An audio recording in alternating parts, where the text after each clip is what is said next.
Today on the Rise of the Challenge podcast. It also meant making the same in terms of what I'm paying myself on year 8 that I was in year 1, because every single dime needs to go towards another truck, another new lawnmower, another key employee. There were many, you talk about sacrifices. There were many employees that made more money than I did. My first sales manager made more money than I did personally. But I thought, well, if I could just get 3 of these salespeople, then man, I could really have something. So you got to be willing to do that. Welcome to the Rise of the Challenge podcast. Joining today, he's an entrepreneur and CEO of the GreenPal. It's Bryan Clayton. How are you doing today, Bryan? Oh, I'm doing great. It's great to be here. Thanks for having me on your show. We're so excited to have you on the show to talk about your rise to the challenge. What we like to do with all of our guests is go right to the beginning. Talk about where you're from and what you like doing growing up. Yeah, so I am from Nashville, Tennessee, born and raised here, and I actually grew up in the lawn care business. I started mowing grass in high school as a way to make extra cash. I actually got started in the business because I wanted a pair of soccer cleats that were like $100, and my parents did not buy the $100 soccer cleats. They bought the $20 soccer cleats, and so my dad said, "Hey, I think the neighbors need their grass cut, so you can go mow the neighbor's yard and make $20." And so I did that. And before I knew it, I had enough money to buy these cleats I wanted. And I thought, this is awesome. Why don't more people do this? This is incredible. I can just go mow yards and make as much money as I want. And I passed out a bunch of flyers all over the neighborhood and mowed yards all through high school, all through college, put myself through college mowing grass. And then after I graduated college, I had to make a decision. Was I going to go into the job market or just be a lawn guy? I didn't really want to be a lawn guy, but I used what little I learned in business school and made a little business plan. And over a 15-year period of time, ended up building that into a real business, around 150 employees. And eventually it was acquired by a big national company. So thank God my dad didn't buy me the cleats I wanted, because my life would have turned it out very different. Were you someone that enjoyed being outdoors, especially with the lawn care business? You're outside all the time, but was that something that you enjoyed? I think follow your passion is bad advice. I actually hated the lawn mowing business. I hated the smell of fresh cut grass. I hated being outside in the extreme heat, and then in the cold, because it's year round in Tennessee where I live. There's always something to be done. And so I actually did not enjoy it. But I enjoyed watching the business grow. I enjoyed hiring a helper and then hiring 2 employees. And then before I knew it, I had 10 people working with me. That was a lot of fun. So I enjoyed the journey. I did not enjoy what we did. And so I think it's important to hold those 2 things in your head as a founder, that you don't necessarily have to love what it is you're doing, but you do have to love the process.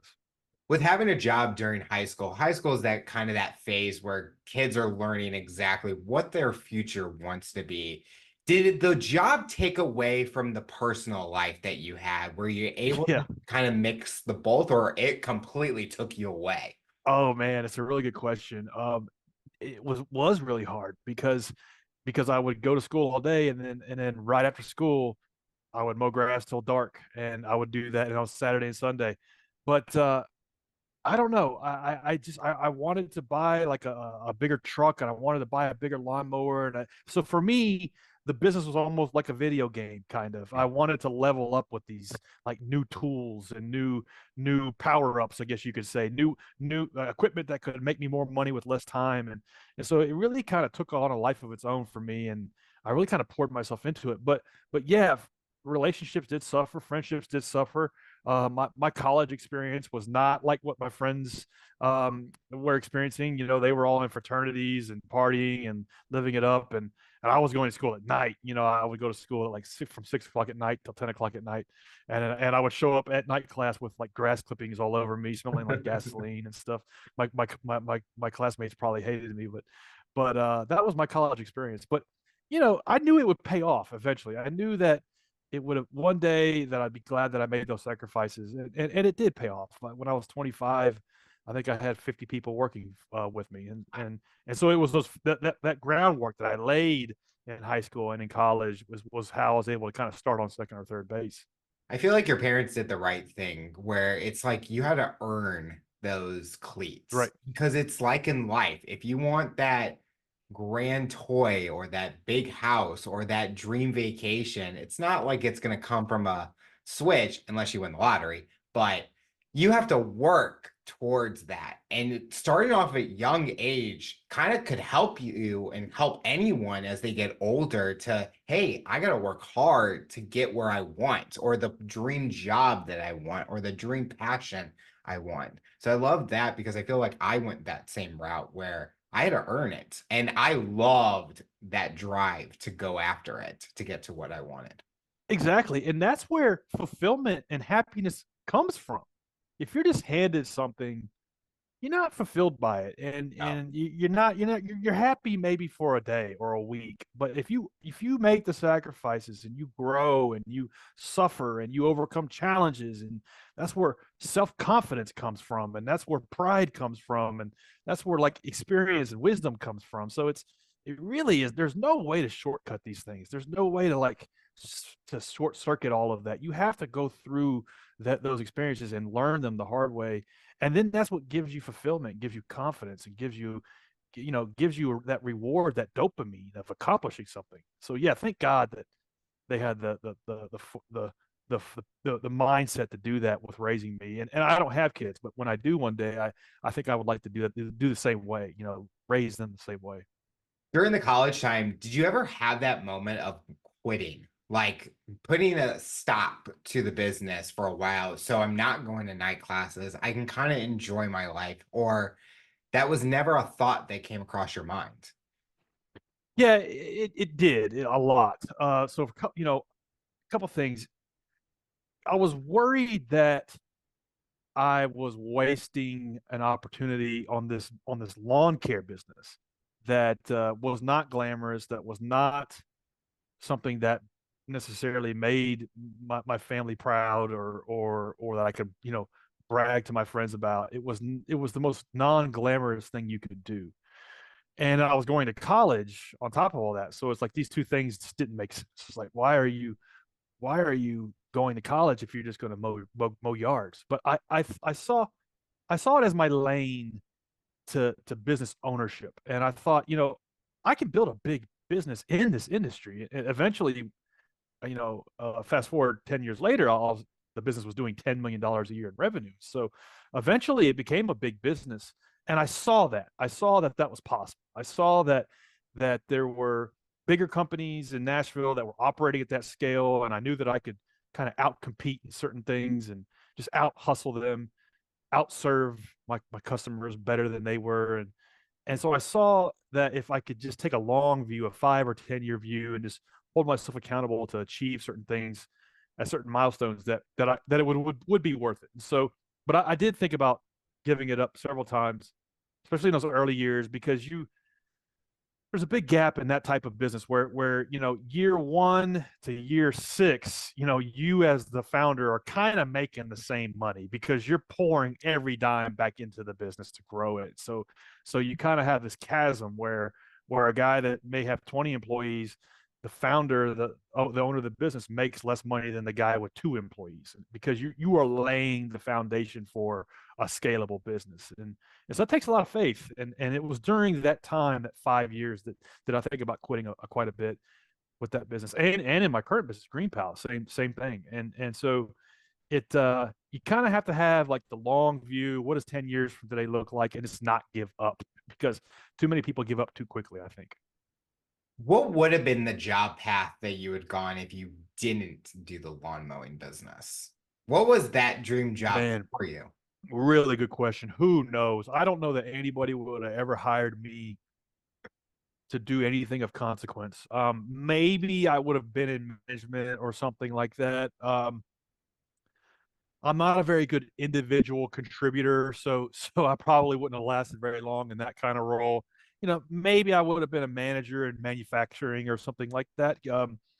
But thank God I didn't go that route, because owning my own business has made my life so much more interesting, and has carried me into places that I never would have been able to go otherwise, and forced me to learn things that I never would have learned. When I sold the landscaping business and built GreenPal, I had to like start over and become a tech entrepreneur. So I had to learn how to code, learn how to design software, learn things like SEO and conversion rate optimization and copywriting and all these things. And so if you're doing business well or really trying, you as a person should evolve into a whole new person every year or two. And that's a really cool thing. And you don't necessarily get that working a job or working a career. Just because you have 10 years of experience at a job doesn't necessarily mean you just didn't repeat the same year 10 times. And if you're running a business with everything you've got, you will evolve into a whole new person every year or two. When did you get the opportunity to not have to be out mowing lawns with your landscape business? Or were you always wanting to be out there like your employees and really contribute to the business?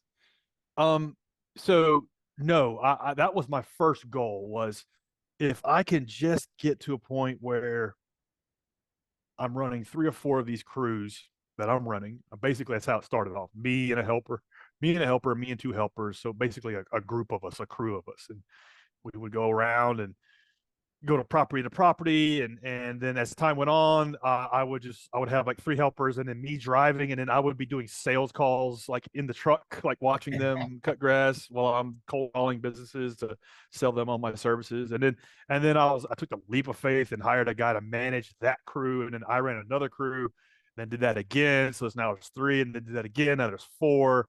And then when I got to 5, I had 5 crew foreman running 5 crews, and then I was managing all that. So that was probably year 4 or 5. I was probably 24 years old at the time, and then from there it was basically duplication. I knew that okay, I can get more customers if I can keep the unit economics in check, where I know what labor hours are and how much I'm billing out. And that took me a couple of years to figure out. And then I guess it was year 6 or 7, I realized I'm not in the lawn care business at all.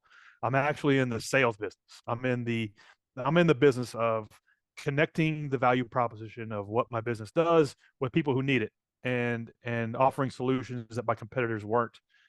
And that took a few years to figure that out. But once I was able to figure out a good sales machine and build it and run it and then build it and delegate it, then we were able to kind of scale the business to 8 figures. We talked earlier how the business side kind of really took over your life. During this time, did it ever get stressful where it did kind of come over to the personal side? Oh yeah, that was a big challenge in the first business, with the second business, GreenPal, was the thing is like I am my business. My business is me.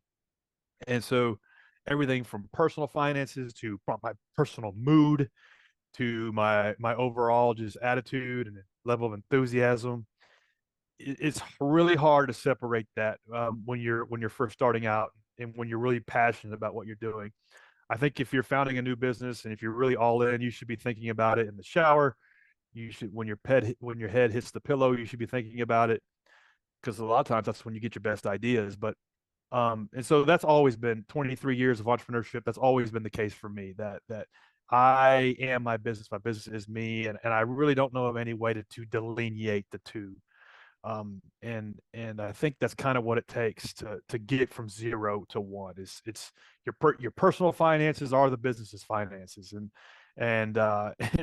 and it's like the least you can live on personally, the greater your options for your business. And a Yeah. lot of people don't understand that. It's like, I had a new founder that I was mentoring the other day. He's like, "Yeah, I want to start this business, but man, I need 200 grand a year just to pay all my bills. Like, how do I do that?" I'm like, "You don't. You got to chop that by like 80% because you're not going to make that for a very long time." "Well, I'm making that now." "Well, you're not going to make that in your own No. business for a very long time." And so a lot of people don't understand that. It's like you are your business, and so I don't know any way to separate the two. I have not figured that out. That example that you shared, I think if people watch the show Shark Tank, they see it all the time where Yeah, people are asked, "What's your salary? How much money do you take out of the company? Or do you put it back all?" And I'm listening to some of these people say these like salaries, and I'm like, right, you can't be taking that much. Like, right, if you were making $100,000 a year, you just can't assume that you're just going to take $100,000 out of your own business just to Right. say, well, I have to stay. No, it's a No, risk. Like no, you can go get a part-time no. job to make it work. But that example is just, it's shocking. Like when you said that guy had 200K in bill, Yeah, where is this guy yeah, living, first of yeah, all? yeah, exactly. And it just goes back to this is a full contact sport. And what I mean by that is it's like, it's every dime you can save personally is another dime you can put back into the business to fuel its growth. And that might mean roommates, that might mean an apartment that's not as nice, it might mean a 10 or 15-year-old car, it might mean like you said, a part-time job, it might mean Uber on Sundays, whatever that means. It means that every dime you can save and free up is another ounce of rocket fuel to get the business going. And if you're not willing to do that, then do not do this, because that's what it takes. What were those sacrifices that you had to take with owning the business and your lifestyle? Yeah, well, I mean, it was, in the first company, uh, it was modest, small 2-bedroom house. That I did have a roommate at times to help pay that. It was every vehicle I ever drove was 20 years old. It was clothes that were 5 and 6 and 7 years old. Just modest stuff, and didn't have a vacation for 7 or 8 years. It was just doing everything modestly because I had this vision. I just really had a chip on my shoulder, I guess you could say, that I really wanted to prove that I could build a successful small business in this industry. Really, I wanted to build the biggest company in my market, which ultimately it was like one of the bigger businesses in the region in this industry. And it also meant, like, making the same in terms of what I'm paying myself on year 8 that I was in year 1, because every single dime needs to go towards another truck, another new lawnmower, another key employee. There were many, I mean, you talk about sacrifices. There were many employees that made more money than I did. My first sales manager made more money than I did personally. But I thought, well, if I could just get 3 of these salespeople, then man, I could really have something. So you got to be willing to do that. Maybe you don't have to be as crazy as I did, do it for a decade, but at least for 3 or 4 or 5 years. What was the personal moods that you were talking about earlier? You talked about the sacrifices with the monetary items, but what was the Yeah, personal mood changes? yeah. Well, I mean, with the first company and the second company, GreenPal was really hard to get going. The first 5 years were tough on it, and it's just like, if it's not working, if customers aren't signing up for the product even though you think they should. I mean, it for me personally, like, my mood I'd be pissed off. I would be pissed off that things weren't working, and my girlfriend at the time would notice it. And the way I would deal with that is just I would just go to work on it, and I would just try to figure out, well, why is it not working? And I would try to ask why 5 times, like, why aren't people using it over and over again? Well, because you haven't done any customer surveys. Well, why haven't you done any customer surveys? Well, because you haven't set aside time for it. Well, why haven't you set aside time for it? Because your calendar's disorganized. Okay, well, I need to work on my calendar, and I need to, like, set aside time to do customer interviews once a week. Okay, I'm going to start doing that, and then I would feel better. I would feel better about a possible solution to why the business was stuck. And so, yeah, man, like, first company, second company, when things aren't going well, it affects my personal mood, because I'm all in on whatever company I'm working on. When I sold the first company, I didn't have to work anymore. It wasn't like I was super wealthy, but it was enough to where I didn't have to do anything else ever again. And so I made a personal decision from that moment forward. I was just going to work on my best idea, and I was just going to work on whatever it was I wanted to work on. So, like, whenever you get to a point where you hit a single or a double like I did, it's kind of a weird thing, because you don't want to quit, but you also don't want to, like, chew glass anymore.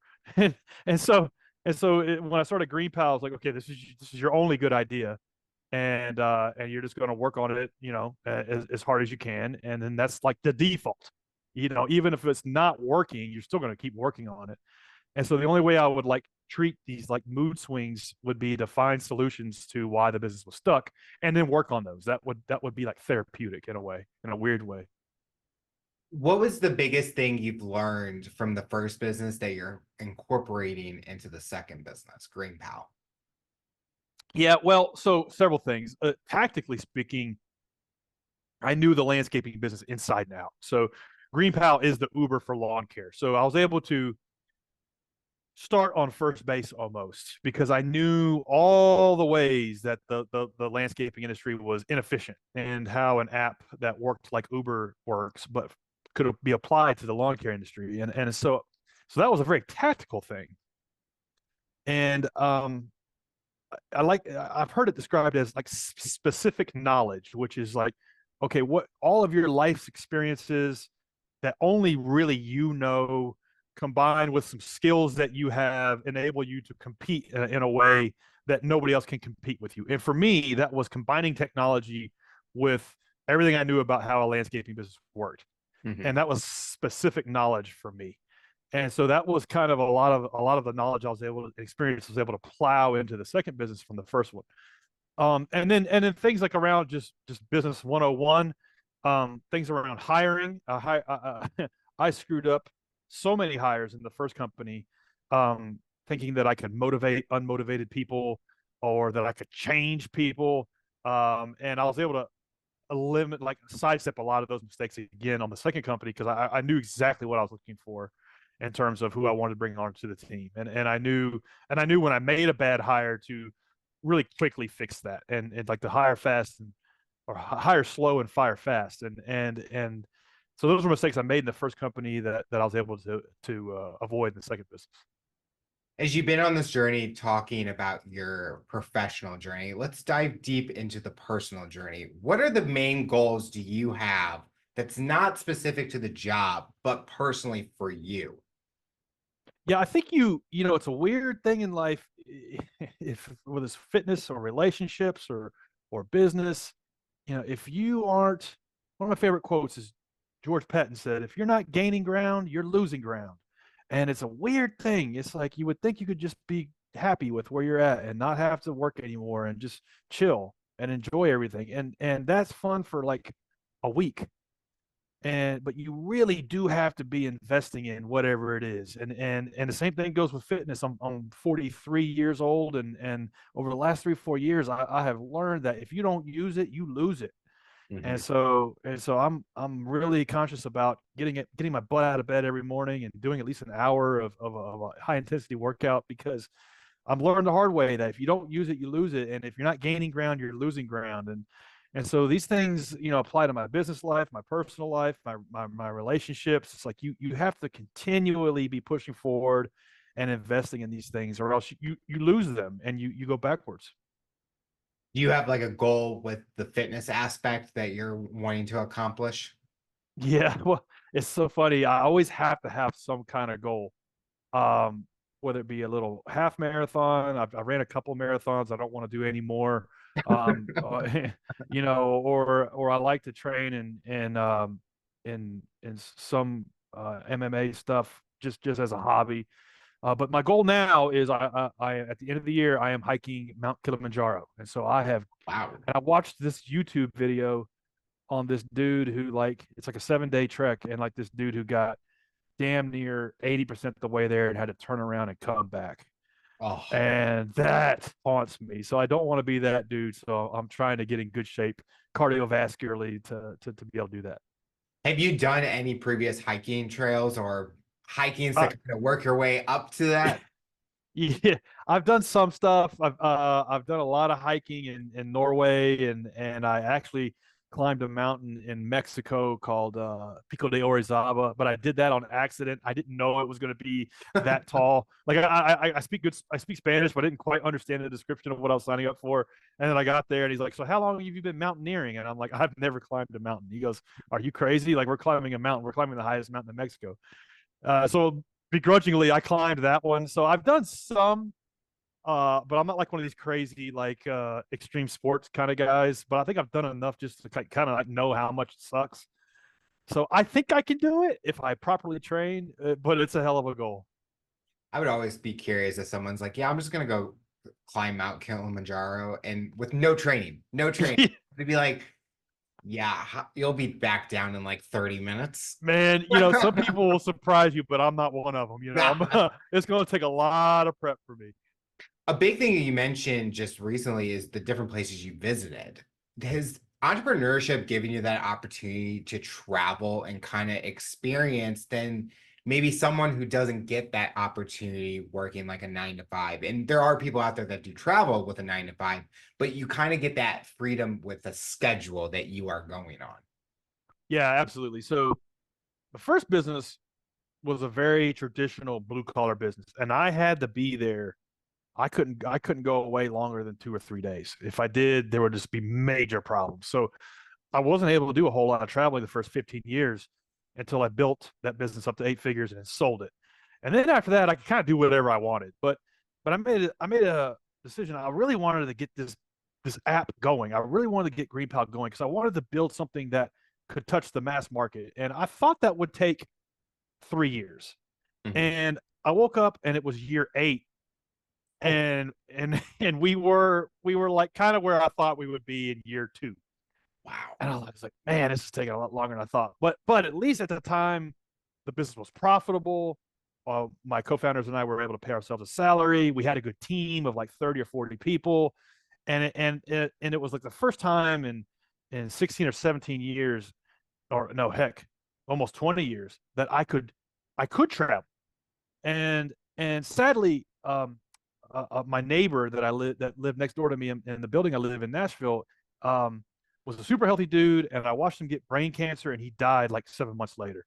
And he was like kind of a friend of mine, and I saw this guy like lose everything in 7 months, and I was like, damn, man, I need to start like living life a little bit because that could be me. He wasn't that much older than me, and so I made a decision. Okay, well, I'm just going to start traveling a little bit, and so I booked a flight to Australia, and I figured I could work from there, and so I did that and lived in Australia for like 3 months, and then I just got hooked on traveling, and that was 5 or 6 years ago, and I've been traveling 80% of the weeks of the year somewhere in the world. I've seen over 100 countries, and so that's a big thing for me, is to be able to run my business from anywhere, travel, see places. I'm actually in Nashville now, which is rare, but I'm usually somewhere. I just got back from Brazil. I'm usually somewhere where I'm working, but I'm also in a new place that in a that's sunny and usually by the water and inspiring to me.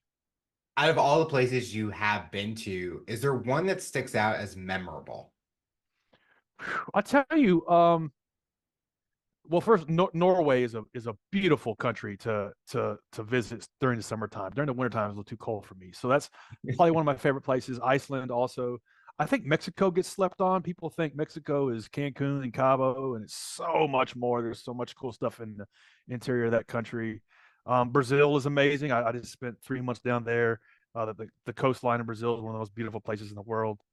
So yeah, those are some of the ones that stand out. But I mean, I think it was I can't remember who said it, but they said make money in America and spend it in Europe, and I tend to agree with that too. Europe's awesome. I mean, I could just go from country to country forever there. With GreenPal, what has been the reception that people have been saying about it? Has it been kind of shocking to you what a different point of view has been on it, or it's kind of aligned in what you think the consumer, the customer is reacting to? Yeah, it was shocking in the early days how little anybody cared. That was really shocking to me. I thought that we could release this app and it would just explode. That people would just be ripping it out of my hands. And what I learned like the first 6 months or a year was like, damn, this is going to be just like building the first company. It's like I got to fight for every customer, and I got to market this thing, and it's going to be a push, and I have to like claw for market share, and there's nothing easy about this at all. And so, but I made the decision that no matter what, I was going to work on my best idea, and so GreenPal was and is my best idea. I've had one good idea in a decade, and so that was shocking, was how little anybody cared about it, whether it had been customers or family members or vendors that also use the app. And so, but that's good. That's what you want. You want that unvarnished feedback, because you realize that the only thing that matters is what kind of problem are you solving for your customer, and are you doing it in such a way that it matters to them? And that's the only truth there is in business. And so you focus on that. And how do I make this quicker, faster, cheaper, smoother, more reliable, more convenient, more seamless? And we just did that, and we just started focusing on, okay, if 100 people used it, in the early days, 100 people used it, we would piss off 75 of them. And so we wanted to invert that. And it took us 2 years to invert that, where 100 people use it and we only pissed off 25 of them. And so Okay. now here we are 10 years later. If 100 people use it, we only piss off probably one. And Well, so 99 out of 100 are happy with the experience. And then we're trying to make it 99 and a half. And so we're always working on, how do we make it more reliable, more convenient, faster, quicker, cheaper to order a lawn mowing service? do you feel this is the last idea you have, or are you always spinning the wheels and seeing if another idea comes about that potentially might get you excited to start while still doing GreenPal? Yeah, fortunately, I don't have bright shiny object syndrome. I have no more tread on the tires for another business. This is it for me. I will never start another one of these. It's too hard. It's too difficult. It takes too much out of you, and it is a lot of fun and it's been rewarding. But this one's working, and most of the time they don't work. And so I don't have it. I don't have the ambition to do another one. I'll never start another business again. This is my last one. The final question I'll ask you, for someone that's listening to this interview based on your journey and experience, what tips or advice would you give them to overcome obstacles, accomplish their goals, and rise to the challenge? Yeah, goals are important, but like, like, make the goals, you set them on the shelf, and like, they almost don't matter. Like, you need to focus everything you've got on what are the habits and what are the routines and what are the things you're doing on a daily basis, and your team as well. And it's like, we don't rise to the level of the goal, we fall back to the level of the routine and the level of the habits. That's a atomic habits thing that I try to read that book every now and then.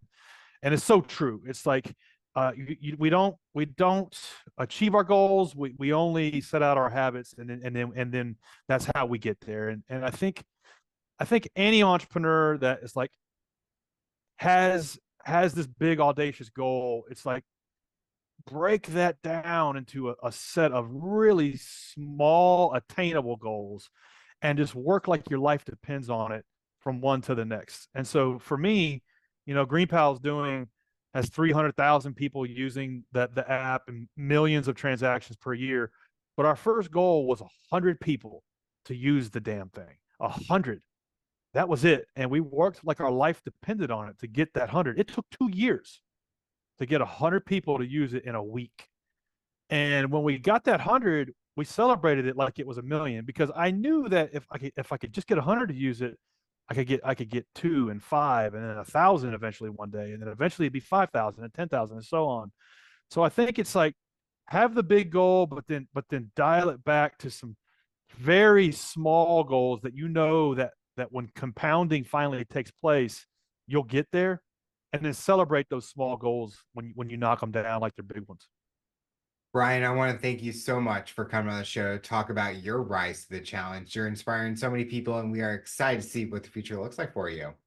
Well, thank you so much for having me on. This has been great. I had a lot of fun. Tune in next time to hear my next guest talk about their rise to the challenge. Remember to follow, subscribe on all major audio platforms. Make sure to subscribe to our YouTube channel to get full length episode in video format. What path do you take to accomplish your goals? You decide.